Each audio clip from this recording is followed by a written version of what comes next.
Hello जोहार दोस्तों, कैसे हैं आप लोग।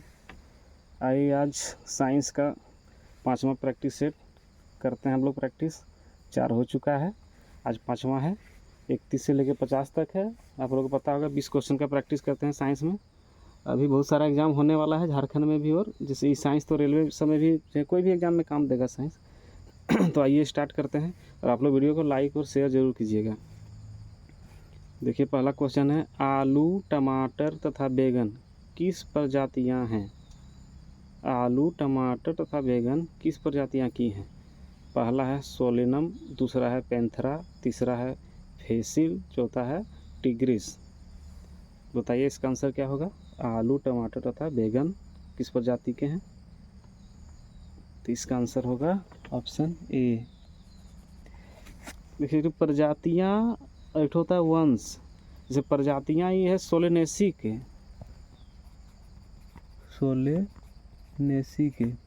और वंश एक होता है जैसे वंश, या इसको कुल भी बोल सकते हैं, वो होता है सोलेनम का, या सोलेनम भी बोल सकते हैं।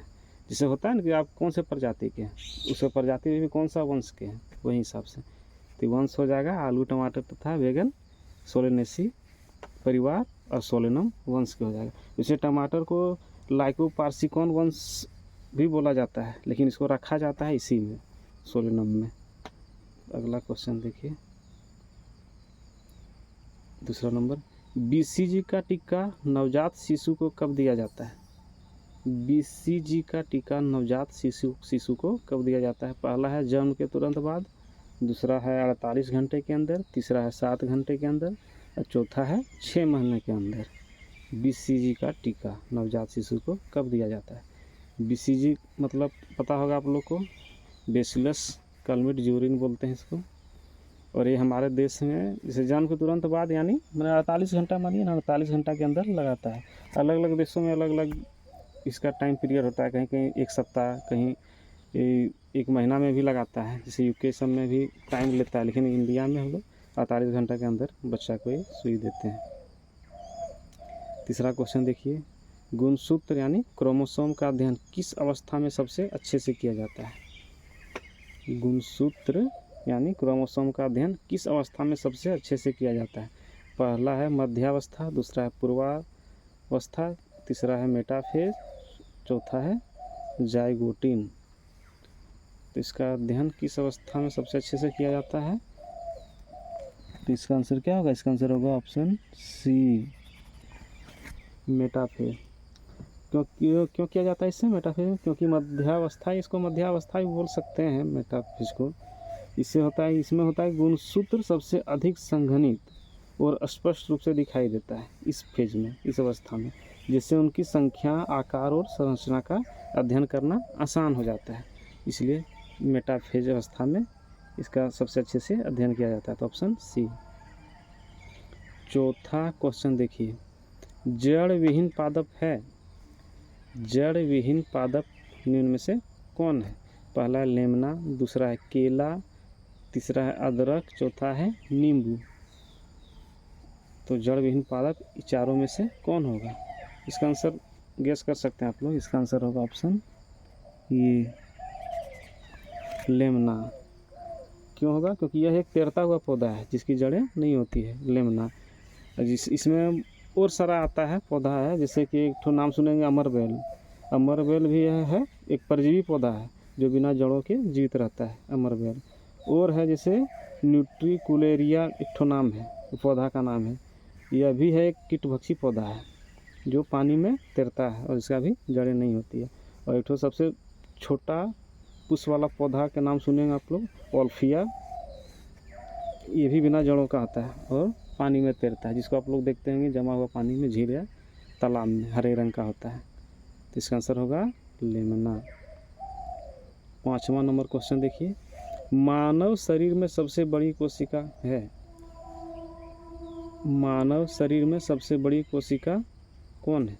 पहला तंत्रिका कोशिका, दूसरा मांसपेशियां कोशिका, तीसरा है यकृत कोशिका, चौथा है वृक्क कोशिका। तो मानव शरीर में सबसे बड़ी कोशिका क्या होगा, ये भी पढ़े होंगे आप लोग।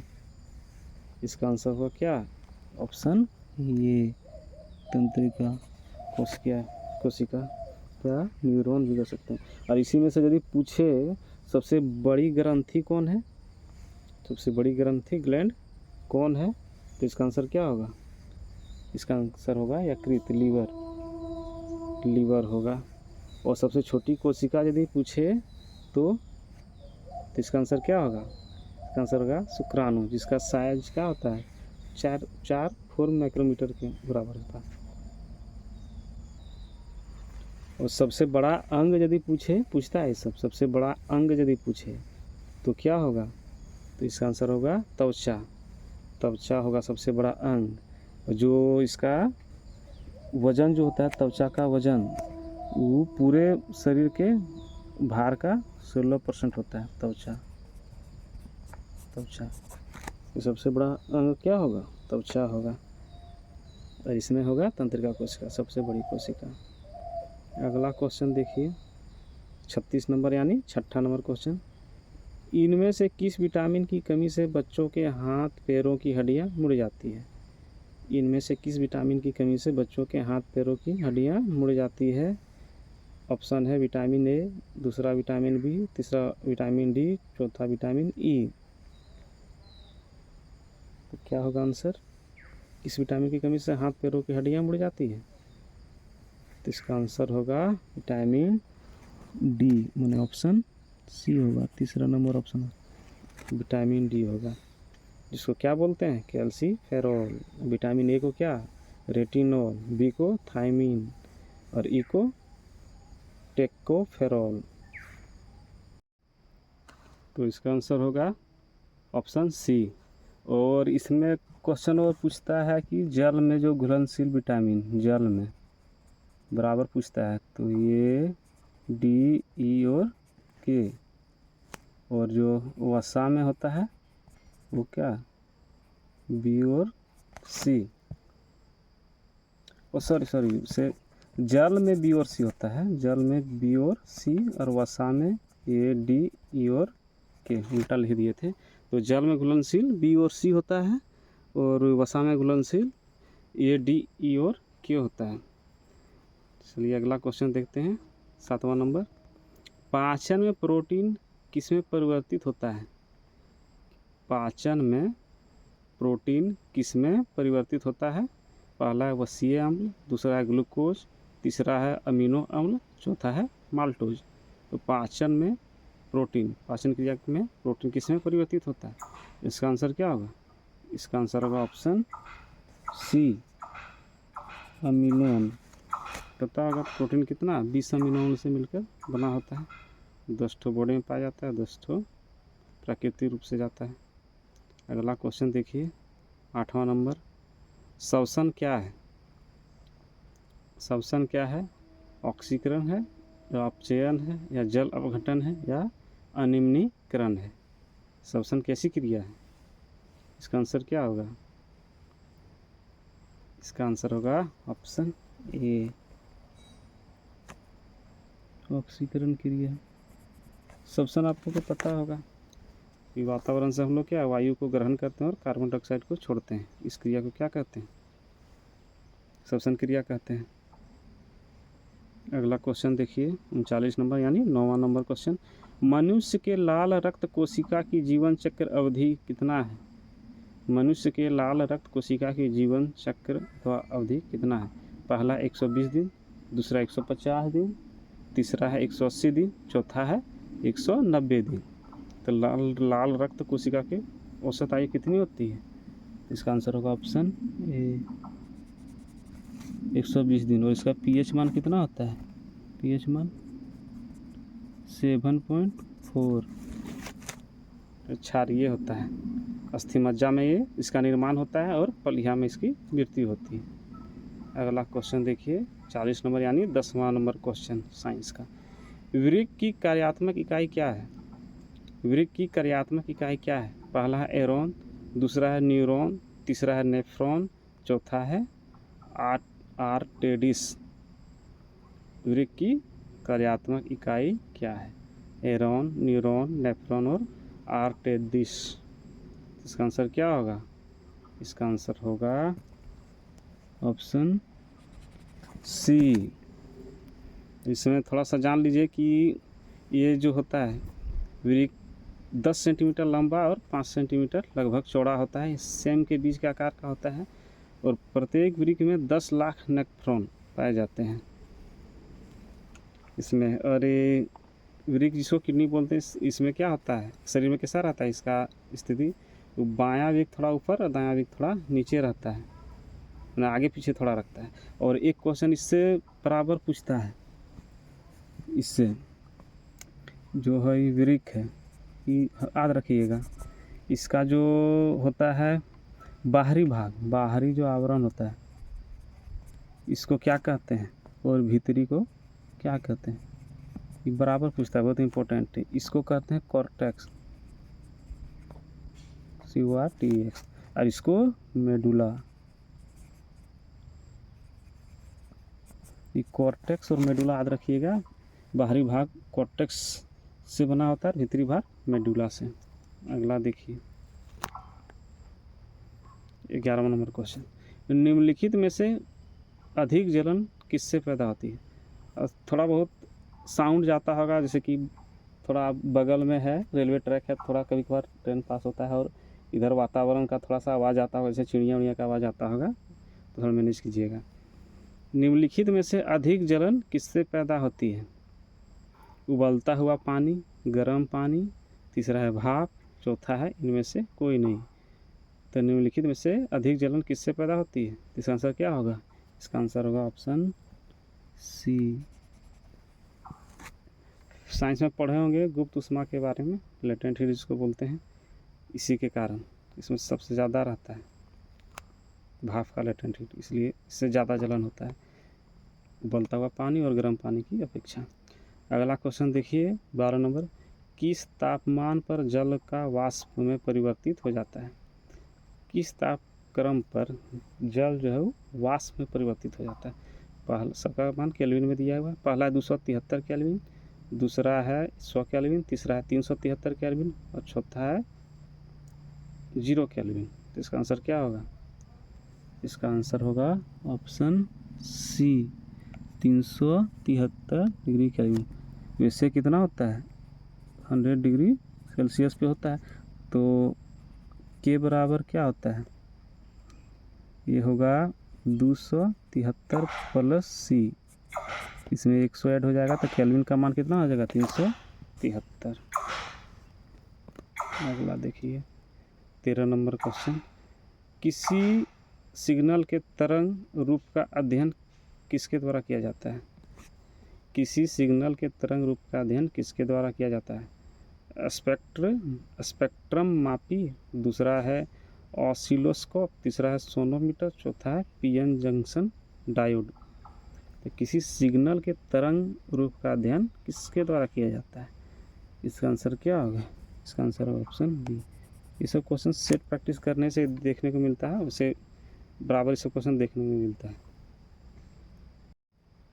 अगला क्वेश्चन देखिए 44 नंबर यानी 14वां नंबर क्वेश्चन, किसी समुद्र का रंग नीला प्रतीत होता है क्योंकि उस पर पड़ने वाली सूर्य की किरणें। समुद्र का रंग नीला प्रतीत होता है क्योंकि उस पर पड़ने वाली सूर्य की किरणें क्या होती है। पहला ऑप्शन है परावर्तित हो जाती है, दूसरा अपवर्तित हो जाती है, तीसरा विवर्तित हो जाती है, चौथा परिकिरणित हो जाती है। क्या होगा इसका आंसर, समुद्र का रंग नीला प्रतीत होता है किस कारण से, क्योंकि उससे सूर्य की किरणें जो पड़ती है वो क्या हो जाती है, ऑप्शन डी परिकिरणित हो जाती है। सूर्य की किरणें जो जल पे पड़ती है, पानी के अणुओं द्वारा नीले प्रकाश का परिकिरणन हो जाता है, समझे। जब सूर्य का प्रकाश पानी में प्रवेश करता है तो यह विभिन्न रंगों में विभाजित हो जाता है। तो पानी के अणुओं द्वारा लाल, नारंगी तथा पीले रंग की तुलना में नीले रंग को अधिक तीव्रता से बिखेरते हैं। या तो इस तरह कह सकते हैं कि पानी सूर्य के प्रकाश के लाल, नारंगी और पीले रंगों को क्या करता है, अवशोषित कर लेता है, जबकि नीले रंग को परावर्तित कर देता है, जिस कारण से यह नीला प्रतीत होता है। अगला क्वेश्चन देखिए तो ऑप्शन डी होगा। अगला क्वेश्चन देखिए 15 नंबर क्वेश्चन है, ध्वनि नहीं गुजर सकती है। ध्वनि नहीं गुजर सकती है, किससे? पहला ऑप्शन है जल से, दूसरा स्टील से, तीसरा वायु से, चौथा निर्वात से। ध्वनि किससे नहीं गुजर सकती है? जल से, स्टील से, वायु से, निर्वात से। तो इसका ऑप्शन क्या होगा? इसका ऑप्शन होगा डी, निर्वात से नहीं गुजर सकती। ध्वनि तरंगों को गमन करने के लिए किसी माध्यम की आवश्यकता आती है, चाहे वो स्टील हो, वायु हो, जल हो, किसी न किसी माध्यम का जरूरत पड़ता है, क्योंकि निर्वात से नहीं गुजर सकती ध्वनि तरंग। निर्वात से कौन गुजरती है? प्रकाश तरंगें, लाइट। तो इसका आंसर डी होगा। अगला देखिए, नेफ्थैलीन का मुख्य स्रोत क्या है? 46 नंबर क्वेश्चन है, यानी 16 नंबर क्वेश्चन है साइंस का। नेफ्थैलीन का मुख्य स्रोत क्या है? पहला कोल तार, दूसरा डीजल, तीसरा चारकोल, चौथा कपूर। नेफ्थैलीन का मुख्य स्रोत क्या है? इसका आंसर क्या होगा? इसका आंसर होगा ऑप्शन ए, कोल तार। अगला क्वेश्चन देखिए, 17 नंबर क्वेश्चन। किस अंतरिक्ष यान ने मानव को पहली बार चांद पर पहुंचाया? किस अंतरिक्ष यान ने मानव को पहली बार चांद पर पहुंचाया? पहला है अपोलो, दूसरा है इनसेट 3A, तीसरा है इनसेट 4A, चौथा है कल्पना। तो किस अंतरिक्ष यान ने मानव को पहली बार चांद पर पहुंचाया? और वो पहुंचने वाले कौन व्यक्ति थे? बहुत फेमस है, नील आर्मस्ट्रॉन्ग। तो ये इसका आंसर क्या होगा? इसका आंसर होगा ऑप्शन ए, अपोलो। और कब गए थे? 20 जुलाई कितना? 1969। अगला क्वेश्चन देखिए, 1969 में क्या हुआ था? इसरो की स्थापना हुई थी और उस समय ये चांद पर पहुंच गए थे। और DRDO की स्थापना कब हुई थी? 1958 में। अगला क्वेश्चन देखिए, 18 नंबर। द्रव्यमान संख्या किसका योग है? द्रव्यमान संख्या किसका योग है? पहला ऑप्शन है केवल प्रोटॉन का, दूसरा है इलेक्ट्रॉन और प्रोटॉन का, तीसरा है इलेक्ट्रॉन और न्यूट्रॉन का, चौथा है प्रोटॉन और न्यूट्रॉन का। द्रव्यमान संख्या, तो द्रव्यमान संख्या की परिभाषा क्या है? किसी भी परमाणु के नाभिक में उपस्थित प्रोटॉनों और न्यूट्रॉनों की कुल संख्या को क्या कहते हैं? द्रव्यमान संख्या कहते हैं। इसका आंसर क्या होगा? ऑप्शन डी, प्रोटॉन और न्यूट्रॉन का योग होता है द्रव्यमान संख्या। और परमाणु संख्या उसी होता है प्रोटॉनों की कुल संख्या को। अगला क्वेश्चन देखिए, 19वां नंबर। निम्नलिखित में से कौन एक संक्रमण धातु नहीं है? निम्नलिखित में से कौन एक संक्रमण धातु नहीं है? पहला एक्टिनियम, दूसरा बोरियम, तीसरा आजमियम, चौथा रेडियम। तो कौन एक संक्रमण धातु नहीं है? इसका क्या होगा ऑप्शन? होगा ऑप्शन डी, रेडियम जो है सो संक्रमण धातु नहीं है। अगला क्वेश्चन देखिए, 50वां नंबर यानी 20वां नंबर साइंस का क्वेश्चन और अंतिम क्वेश्चन। माणिक्य, जिसको रूबी कहते हैं, और नीलम किसके ऑक्साइड हैं? माणिक्य और नीलम किसके ऑक्साइड हैं? पहला है कॉपर, दूसरा है टीन, चौथा है आयरन और तीसरा है आयरन, चौथा एल्युमिनियम। तो माणिक्य और नीलम किसके ऑक्साइड है? तो इसका आंसर क्या होगा? Option D. और ये हो गया 20 क्वेश्चन फ्रेंड। आप लोग लाइक और शेयर जरूर कीजिए वीडियो को और प्रैक्टिस कीजिए, जितना ज़्यादा हो सके प्रैक्टिस कीजिए। अभी एक्साइज का एग्ज़ाम होने वाला है और LDC का भी एग्ज़ाम होने वाला है झारखंड में, इसलिए ज़्यादा से ज़्यादा आप लोग सेट प्रैक्टिस कीजिए और इस तरह का वीडियो आप लोग देखिए, कम से कम प्रैक्टिस होगा। चलिए अब मिलते हैं अगला वीडियो में, आज के लिए इतने रखिए, धन्यवाद।